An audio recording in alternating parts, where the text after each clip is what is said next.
Hello and welcome to Counterculture. I'm Rafe Heydel-Mankoo. We're hearing a lot today about how politics is broken in Britain, and indeed how the British nation might be broken. Is this due to Brexit, or were the roots laid much earlier? Joining me today to discuss this, we have four experts on all matters Brexit. Dr. Tim Stanley is an historian and a leader writer for the Telegraph and a regular contributor to CNN. He also writes for The Spectator, amongst many other publications, and amongst his broad portfolio of TV appearances and on the radio, he's appeared on The Moral Maze on Radio 4 and Question Time on BBC. Madeline Grant was a parliamentary researcher, then worked for the Institute for Economic Affairs, and is now a comments editor for the Telegraph, and she appears regularly on Politics Live and has also appeared on Any Questions on BBC Radio 4. Tom Harwood is a journalist for the award-winning GUIDO Forks website, a political and investigative journalism website. He also writes for The Spectator and Conservative Home, and amongst many appearances on BBC, Sky and ITV, he is also the youngest ever person to have appeared on Question Time.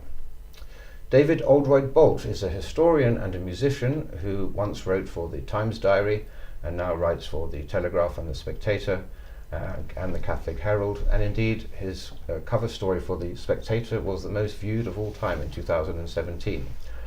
They are all Brexiteer experts and are looking forward to discussing our topic for today, which is Brexit broken? Tim, if I can start with you. Is Brexit broken, the title of our show? Or has it started perhaps slightly earlier? Has Brexit actually ripped the veil off of Britain and shown us underneath scars and cracks and breaks that happened much earlier? Depending on your point of view, the crisis could either be Brexit itself or the failure to deliver Brexit. That's the tension.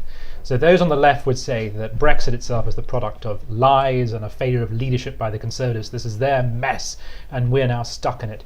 The Brexit point of view, which is my point of view, is actually the referendum was a perfectly reasonable question on a perfectly reasonable idea that you might wish to leave the EU, and then the real crisis comes from having asked that question, having been given an answer, then refusing or failing to deliver. So that's the tension. Is the crisis Brexit itself, or is the crisis how long it's taken to get it done? Madeline, is Brexit broken? Well, I think that what Brexit has done is it has performed a kind of stress testing on various of our institutions. And so one by one, as they've been asked to deal with this big constitutional change, they've been basically, put up to, they've had their feet held to the fire, and actually the majority have been found wanting. We begin to realise just how much in our system relies on people's own discretion. For example, the position of Speaker of the House of Commons relies on people obeying traditions as opposed to set rules, and it's also, I think, been the failure of a very large part of the kind of the media bubble, the political class, the kind of the intellectual chattering classes, and it's removed the veil from a great deal of contempt that I'm not sure we realised was simmering away. I think we saw signs of that snobbery and distaste for ordinary people, but I think Brexit has really exposed a nastiness at the heart of the elite. Yes, Tom, expand on that. What do you think the revelations we've had about our elite institutions and our parliamentarians have shown us about them? Well, a lot of the rumblings behind Brexit from the beginning was this incredible tension between the people and the politicians. We saw it expressed during the expenses crisis. It was a major theme of the AV referendum, and of course a huge theme of the EU referendum, where you had just about every expert, the vast majority of the political parties, the politicians, all the people that hold those positions of power having one view, and the people roundly saying shove off to them. But I think that there's something quite different in what we've experienced in the last 2 years and the general question of Brexit. This tension that we've seen in terms of Parliament not wanting to enact the result of the referendum is very much a response to the 2017 election and that sort of disassociation that people had. It sort of shattered that idea that I think most parliamentarians held following the referendum result, that it should be delivered. They had a bit of a grounding, a bit of a shock. I think that totally dissipated after Theresa May failed to win that election. Now, David, looking at things from a cultural perspective, which is your great area of expertise, it's no surprise to know that Remainers dominate the cultural fields and the arts. What impact do you think the Remainers have had on cultural institutions since 2016, and particularly what impact have they had on Brexit, Leave artists, musicians, etc.? The impact that the Remain camp has had on cultural institutions goes much, much farther back. They've had an hegemony over cultural institutions since at least the Blair government, but probably really since the 1970s. And this expresses itself in a cultural fissure through the nation between those who feel themselves to have no allegiance nationally, to be part of a supranational class of educated, cultivated cultural elites. And you see this through their flexibility of working and living. They rarely feel that they're happy wherever they are as long as they're with their people. And the contrast is with those who feel the sense of what Roger Scruton has often described as an oikos, a place, and their rootedness. They have no buy-in to cultural institutions in this country anymore. They are those who are bidden to attend and to whom accessibility schemes are supposedly directed, but who in fact feel themselves at complete distance from it. And all that has happened, I think, since 2016 is that that gulf has widened and widened and widened to the point that, as Maddie says, there is now an utter contempt between those controlling cultural institutions, directing the cultural life of the nation, and those to whom it is supposedly directed. I can see no remedy for this that does not entail a wholesale cleaning of the old games tables. You have to get rid of the people running these institutions who have that mindset, if those institutions are ever to change, because institutions take their character from the leaders. And really, it's a great tragedy, actually, of Brexit, that what could have been a healing exercise has, in fact, only solidified divisions. Well, you raise an interesting point as to when the road to Brexit started. And of course, there are those who believe it started in 1997 with the election of Tony Blair, and there's the famous Gramsci theory. I'd like to know what you think about that, how much veracity you hold to it, which in a nutshell states that the plan was to have a long march through the institutions. Gramsci was a communist who didn't believe in the economic models of communism, and Peter Hitchens eloquently put this case forward on an appearance on our sister show. So what you're saying is, and really that what we've had under Blair was a far more radical change than even Corbyn has envisaged, in that a silent revolution took place in our institutions. The buildings remain the same, and people walk around thinking nothing's changed just because there are no red flags on the rooftops. But the people that built those buildings and inhabited them have vanished and have been replaced by other people. What do we think about that? Accident, conspiracy, or just... But they've not been replaced by Marxists. One problem I have with the conservative analysis, the Gramscian idea of cultural Marxism, has been this slow takeover through cultural institutions, particularly higher education, is that the victors are not Marxists. They are, by and large, liberals, metropolitan liberals, whose views correspond very much with the economic and social consensus post the Cold War. Essentially, they take almost the Fukuyama point that history has ended. The great collective endeavours, the utopian endeavours of socialism and Marxism are over now. And it's all about the individual and the atomized individual aspiring to have liberty over their own life. So I'm a little skeptical of that. And I think it's very important. There is a crisis of legitimacy, but it's important to remember that leaving the EU is really not that controversial an idea. It's a very straightforward, simple idea. And the people only said they wanted to do it because they were asked. Had they not been asked, this is why my point at the beginning is, where does the crisis come? Is it the asking in the referendum, or is it the failure to deliver?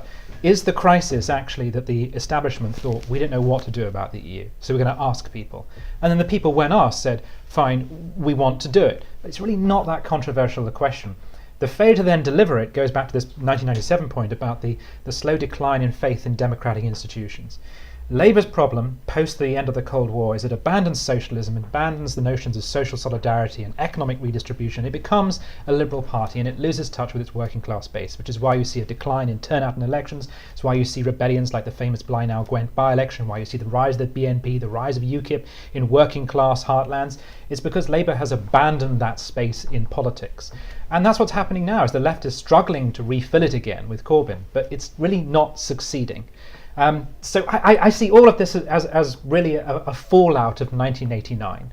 It's not just about Brexit, because I think Brexit's I can keep saying it's a perfectly reasonable question. It's not that controversial. It's about the gulf between what politicians assume everyone wants and actually what they're discovering everyone wants. And it turns out that a lot of what people want is actually a return to collectivist social solidarity, which is not reflected really, has not been reflected for a very long time in the elites in this country. So you had Peter Oborne's terrific book, The Triumph of the Political Class, that showed basically how under Tony Blair and later under Cameron and Brown, we saw basically the creation of spads and others who entered politics straight through university, never having any experience of life outside the Westminster bubble, and that basically created the separation, the division between nation and politics.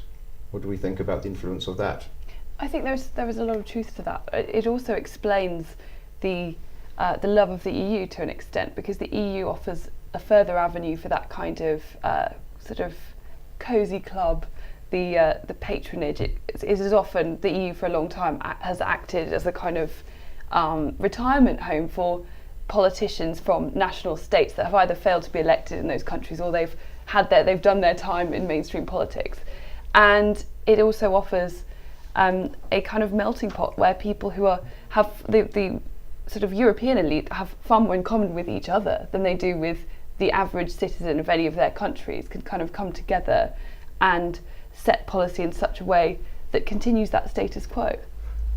And I can totally see why so many people would find it so attractive. As someone who was a student of politics, you sort of see these grand designs. You go to Brussels and you see the enormous buildings, the sort of grandeur of the whole place, and it can be quite attractive. It can be sucked in. I totally see why Tony Blair wanted to be president of Europe. It's an attractive system to believe that you can organise society and structure it from the centre. And it's sort of that ideology that I think is more pervasive than anything else in the current setup of our political elites. Sort of that planning from the centre, that they can believe they can deliver society from the desks in Whitehall. And I think one of the biggest things about the referendum vote that we haven't touched on yet is taking back control isn't just to take it back and leave it with elites in Westminster. It's about bringing it back to individuals and having people having more control over their own lives, which has steadily slid away from them over the decades and rested with people who very few feel they have any accountability whatsoever. And the fallacy that sovereignty means parliamentary sovereignty alone. That was never an argument.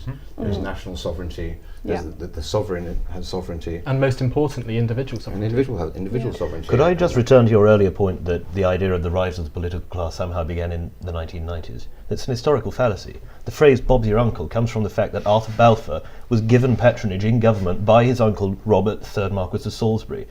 The idea that historically people have not risen through the structures of, say, Oxford or Cambridge, then been parliamentary private secretaries, and then become ministers and then later cabinet ministers and prime ministers is simply historical bunkum. Yes, but I suppose at least it's the fact that it's often conducted by so-called progressives who would think of themselves as generally anathema to that kind of patronage in their day-to-day lives, but are of course massive recipients of it. When they're those There's who a perpetuate hypocrisy it. about it. You're absolutely right, David. It's just that the current class doing it have views we don't agree with. That's our real objection here. But I'm totally honest about that. There's always power in society and there's always a bureaucratic elite which enforces it, and it always replicates what it assumes is the cultural consensus and of the its time. curious thing over the past 20 years has been that Conservative governments have not done what traditionally happens when governments replace one of another stripe, which is to put their own people in power. Following Blair and Brown, the Conservatives it was a coalition, but the Cameron coalition and then government did not start when, for instance, Quango chairmanships came up, putting their own people in place, or when the chairman of the Royal Opera House or any cultural institution, when that became vacant, didn't put their people there. This is what Blair did so effectively. He created a class, a bureaucratic class, but also a cultural class of those who made themselves indispensable and brought their people up behind them. So yes, there is a new class there, a class of cultural administrators that Conservatives have simply not felt themselves culturally powerful enough to replace. Although, in fairness, Blair had the political space to do so. Yeah. When you've got a socking majority and you feel like the country's behind you, you sort of have the audaciousness to pursue avenues like that. But in reality, there's only been a Conservative majority government for 2 of the last 20 odd years, more than 20 years. So it's understandable why there hasn't been that sort of embedding of conservative thought in institutions. I think it can also be difficult for Conservatives because very often they're made to feel pariahs when they enter these sorts of places, the ivory towers and the academies and so on. Their views are not as popular, and you get a lot of shy Tories in these sorts of institutions.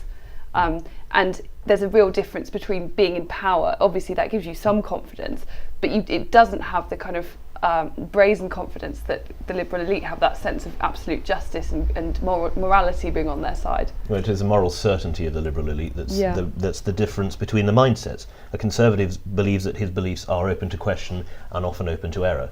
A liberal, I think, of the sort we're talking about, really has a sense of ethical rectitude that is impossible to break. Yes, Yeah. and the Conservative places a great emphasis upon the private sphere and the family, so they're less likely to go into public organisations Right. because Yeah. they're just biased against them by instinct. But certainly, if Blair was the person who introduced this new meritocratic political class, the Labour Party prior to that had characters who certainly were very much part of the real world. And Dennis Healy, on the beaches, in the Second World War, great involvement in the labour movement and so forth. And they, of course, were expunged until recently.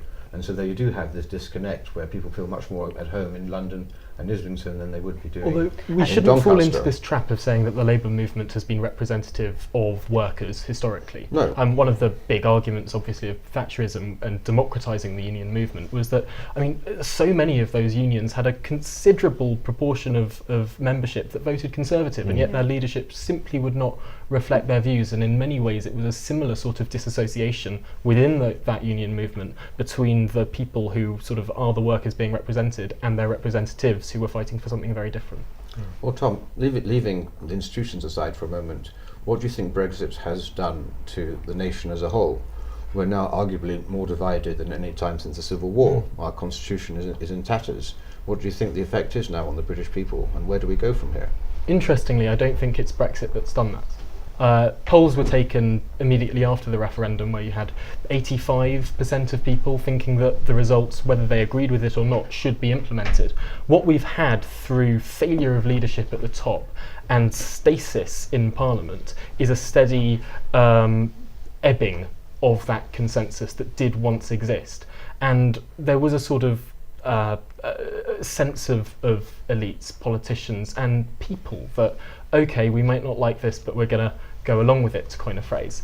And I think more than anything else, as I said earlier, that election result totally disassociated that idea, that consensus. And it was only after that that campaigning organisations like People's Vote sprang up. It's very easy to forget because we've had so much politics crammed into such a small space of time in the last 12 months or so. This was an organisation that cropped up last summer, more than 2 years after the referendum, and suddenly the sands of politics have changed so much in that. The position of the Labour Party has changed from leaving the single market and the customs union to just leaving the single market, to perhaps having a second referendum but without Remain on the ballot paper, to now having a second referendum with Remain and another form of Remain on the ballot paper. That seismic shift has occurred in such a small period of time, and it's all been enabled by that hung parliament. I'm going to say that I think Britain's always been broken in the sense by which you define broken, and the exception really was that 89 to about 2015 period in which there appeared to be a consensus around neoliberalism. But the reality is that I don't think today's politics could be said to be more broken than those of the early 80s, the miners' strike, or those of Suez, or those of the 1830s. There have always been tensions, and there's always been a big debate over what defines Britishness and what exactly the consensus is. And very often the so-called consensus is the consensus of those power elites, which at certain points enjoys a strong anchoring in society, but at other times it becomes broken, that anchor becomes broken, and then suddenly there's a huge fight over what the new consensus should be. All of which re-emphasises that Brexit, I feel like a broken clock, but it shouldn't be that controversial. It's just that it's come along at this moment of this crisis in democratic legitimacy. Perhaps a key difference between now and previous generations, I think previous generations would have looked at the result of the referendum and said, right, we've got to do it. What's interesting about this particular generation is there is a group of people who refuse to let go, refuse to move on. If you take 1945, Labour's victory, the Conservatives are changed as a party within 6 years. And they're suddenly pro-nationalisation, pro-NHS and pro-tax and spend, because they realise the country has changed. By contrast, in 2016 to 19, there's a reluctance of the establishment to change. They're fighting, they refuse to let go, and many of them seem to genuinely believe that unless they stop this project, the Britain that they believe is the consensus Britain will be destroyed. I'm always astonished by how quickly this phrase has switched from taking back control and give me back my country and all that sort of language has gone from being the Leavers phrase to the Remainers phrase. They're now saying quite legitimately, where did my country go to? So that for them it's almost life and death struggle. I think that's the difference, is the political rhetoric. But I don't think we should pretend that this is any more divisive than the early 80s. And to pick up on that, it's so interesting how so often Remainers will reference the Olympics in 2012 as if this was a harmonious society. Most opinion polls in 2012 showed that most people in this country wanted to leave the EU. Right. It's just they didn't have an opportunity to express that. There were riots on the streets of London. The country was on fire, and yet because there was this political consensus, exactly as you say, everything was assumed to be fine when it very much wasn't underneath that. And how shallow to think that a good show what was the bellwether for the country. But also how intrinsically British. Really. Putting on appearances, keeping up a good face in the spirit of adversity, or rather despite adversity, is the most English thing to do. Yes. Well, British, but specifically English thing to do in the face of great uncertainty. But I think there's a point that you were alluding to but didn't quite make. There is a refusal on the part of the Remainers to learn and to understand. They simply will not bring themselves to understand why this happened. Yes. You referred to 1945 and the change to 1951 in the Tory party. That's because they realised they had to understand what had happened in order to come up with any sort of coherent opposition, or even to move on from it. And I'm afraid what's happened is a sort of it's a devil's circle in the Remain mindset of, well, this is wrong, but this is wrong to us and we are right, so we're not going to learn from this. We're simply going to keep telling people that they are wrong until they come around to our point of view. It's absolutely intractable. I would describe it actually as a kind of almost radicalisation that's taken place amongst that particular coterie of society. You know, a few years ago it would have been considered the height of eccentricity for anyone to own an EU flag, much less fly it on their window. Did anyone own an EU flag before 2016? I mean, someone's made a fortune out of selling these things to all the people who stand outside Parliament each day. But I think that what's happened really is that people were so blindsided by the result. They're so disgusted, but mostly shocked by what happened, because essentially they felt that their consensus, they were essentially on the front foot for a long time, culturally and politically. And so to have the rug pulled out from under your feet has sparked something of an identity crisis. And this actually highly illusory, not real, but sort of European identity has sprung up in a number of years. And that's that these are the people who tweet with FBP or whatever it is, and wear EU flags, and speak of themselves as, you know, speaking with, as though we live in very much a kind of fallen world now. I want my country back.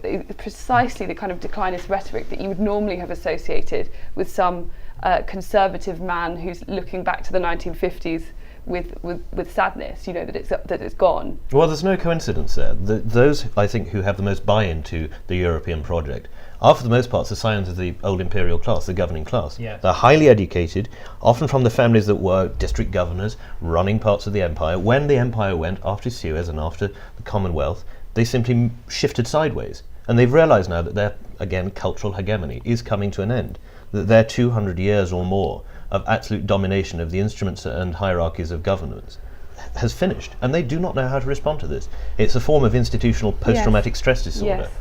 Yes. It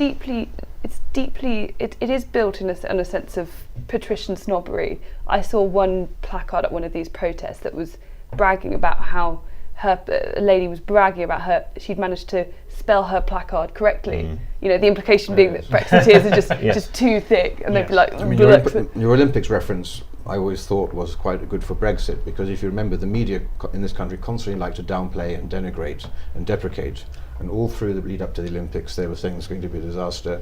Turned out to be a huge triumph, and I was hoping vainly that Brexit was going to be a similar thing, poo-poo it, and then at the 11th hour prove it to be a great success. It hasn't quite turned out that way, unfortunately. Yes. But It might yet. It might yet, but really what you're talking about now is something which is affecting Boris Johnson. As you know, he's now trying to realign with the Labour North, Blue Labour, and certainly his economic policies are not Tory in any essence. They're much more Labour than Tory in terms of his spending plans, in an attempt to do away with the long-term damage, some would say, that Thatcher had implemented in the North through her policies, and reverse that, which the left have always capitalised on as the demon Tory party. But what do you think then about this coming general election? Will it be an election that can offer some sort of a fix Stephen Davies and Dr. Matthew Goodwin have advanced the idea that we're undergoing one of the most major political realignments, which will see people dividing up not along class lines or economic ideology, but upon culture and values. And so you'll have the Brexit Party and the Tory right and Blue Labour on one side, and you'll have Labour centrists, alleged centrists, Chakumuna being one of the former poster boys, and Blair as well, along with the Lib Dems. Do we think that's now going to be the new divide? Well, the trouble is that they currently lack a viable political home, given that the Labour Party has been taken over by proper Marxists, unreconstructed Marxists, and as you pointed out, the Conservative Party is going in a more, you might say more. Well, it's going in the direction of Blue Labour. I think there is a danger that it's making something of a mistake, because of course Margaret Thatcher managed to win over the working classes in huge numbers, particularly in 1983, and she did that not by offering what I think are quite patronising bribes, essentially saying the way to win over Workington Man, as he's patronisingly referred to by some think tank, the way to win him over is just to give him more stuff, but actually Workington Man wants very much the same things that people have always wanted, the chance to get on in life. They want potentially a hand up rather than a hand out, and I think it might well pay off in this election because they are up against such a weak opposition. But in general, I think the Conservatives would do better to re-engage with that aspirational message that scored them 3 landslide victories during the 1980s and 70s. Most people would agree that this election is somewhat about culture, but no one's quite worked out yet how economic policy ties into culture.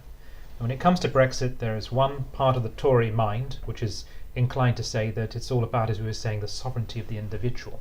You leave the EU, that means you can decentralise, remove some of the bureaucracy and the regulation, and we can have free trade with the rest of the world and create richer, aspirant individuals. But there is another part of the Tory mind which says actually it's about a repatriation of power and responsibility from Europe to Parliament, and that perhaps what we actually need to do is sort of knit the national community back together. And there's always that tension in Toryism between the national and the individual. And I'm not quite sure how they're going to resolve it. They're trying to resolve it through the personality of Boris Johnson, I think. Someone who, let's face it, is a Thatcherite, probably libertarian, a kind of man who'd said that on one occasion said he would want to give an amnesty to illegal immigrants, which is something that most of the people he's currently trying to appeal to would run a million miles away from. So that's his instinct. On the other hand, there's something about him that embodies those patrician Tory values and symbols of the past of Churchill and the nation state. So right now they're trying to get around that tension through the personality of Boris. When they actually, if they win said election and they then have to have a budget and everything, they have to make the choices that a government traditionally has to make, that might be harder, because Boris would really like to cut taxes, but a lot of Tories are hearing from their constituencies that the local hospital's under strain and social care is the big issue coming up because of the ageing population. So can we really afford those tax cuts? So I'm not sure what the answer is to that tension. Well, Tim, you know that, of course, historically speaking, the Tory party has always embodied that dichotomy, and it's only ever been electorally successful when it's had a leader who was able to bridge the gulf successfully. Thatcher, Salisbury in the 19th century, Peel for a short time, Disraeli most successfully of all. It has always had those things which are seen to be exclusive, but in fact are really, I think, congruent. The sovereignty of the individual and the power of Parliament should work together in a Burkean sense, so that the individual empowered feels a sense of obligation to take part in the civil nation and in the life of the nation, because he himself is powerful and well disposed and economically active. This patrician idea that by giving people something they'll feel much happier is so erosive to that sense of people taking part because they are themselves powerful. And I think actually Boris could do something extraordinary here if he doesn't allow himself to fall into tropes of essentially media class Tory thinking. The worst thing he could do as a Tory leader is to listen to what the media class criticises in Tory economic policy. If he sticks with his instincts, which I think are low tax, pro-free markets, pro-economy, but also accept that, as you say, with social care and the NHS, people do need a leg up from time to time, I think that is his route to success. But I think actually that he's missed a great opportunity with the NHS to start talking about how we need to reform it. By all means, let's give it more money, but we need to make some wholesale changes and stop kidding ourselves that we can solve this problem by chucking another 10 or 20 billion at it, because if that's enough for a short time, give it 5 years and it will need another 40 billion. It's simply not sustainable. But instead you have the sight of these previously quite free marketeer MPs delivering these videos to camera that look a bit like a sort of hostage situation where they say, oh, I love the NHS, and it's all a bit, I'm not being mistreated, you know.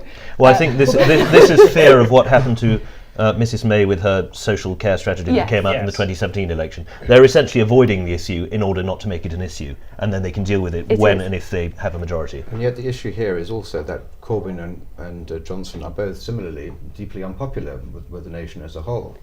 Polling as such. I'm not sure that's Johnson is much more popular. There's Boris in terms of a Mail on Sunday poll last weekend showed a +2 rating, which is one of the which is actually if we compare it to incumbent, Blair went into the 2001 election with a -5 rating. Well, it's very, very unusual and for Corbyn incumbent governments to have prime ministers. -60 or something. -60, the lowest of any. I mean, certainly they're ever. both divisive, but it's sort of like comparing Marmite to mustard gas. I think. Right. But certainly, you know, the issues on the issues of trust and lying, he's basically symbolic, really, of the wider issue in Parliament of the underhand tactics that have been taking place.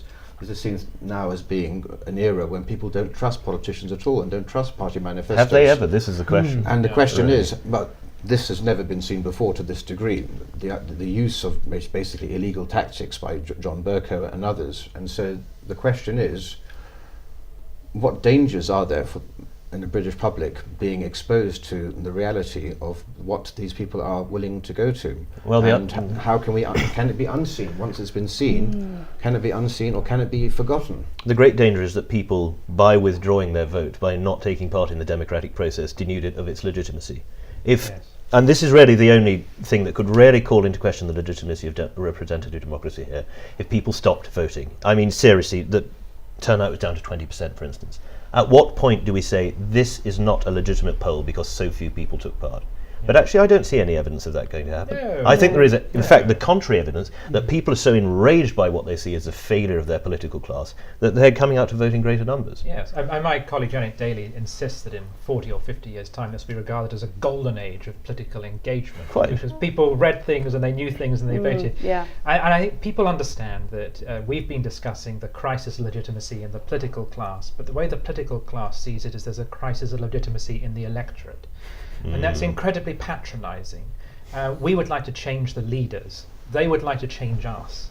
And I think people see through that. And I'm not sure how it resolves itself, but I think Boris is seen by many people as a Bill Clinton-style figure. He has his faults. I might not necessarily trust him personally, but because he wants to stay in power and he wants to win, he'll do what I want. And that's really what populism is. It's about electing people who, the one thing they will do is what you want. And if he sticks to that message, I think he'll win. Well, finally, what do we think should happen now, ideally? What would you like to see happen to try to at least restore some of the faith and trust that we have in politics? And how can it happen when we have this current incumbent political class in place? Well, the answer is to coin a phrase, to drain the swamp. No, the answer is for Brexit to happen, because that's the first step that needs to take place to begin to resolve the trust. Luckily, we now have a fantastic Speaker of the House of Commons who I believe will restore some trust that has been so tarnished in that particular. But unfortunately, I think some of the broader damage there is done, because what Brexit has revealed is how many of these long-standing institutions relied on conventions and essentially the personal discretion. So even though we have Lindsay Hoyle in place now, I would expect further questions about what we might need to do to the role to make sure that can never be allowed to happen again. People will ask similar questions about whether we need some kind of written constitution because of the way that it's been so trampled upon by the great and the good. But I think the best way to begin to resolve the problem is to, elect the one party that is promising to abide by the referendum result, and watch as the likes of Dominic Grieve, Anna Soubry, and the many MPs who, the old patrician snobs who believe that their own opinion of Brexit, because they are from that Tory patrician tradition, they believe that they have the right to overrule the hoi polloi. To watch those people be swept away and replaced by decent people who understand the need for a functioning relationship between the government and the demos is so important. I would so worry, though, on that point of a written constitution, If this were the 1780s, I'd be all behind it. Yeah. But the problem right now is instituting a written constitution with the elites who would write it. Yes.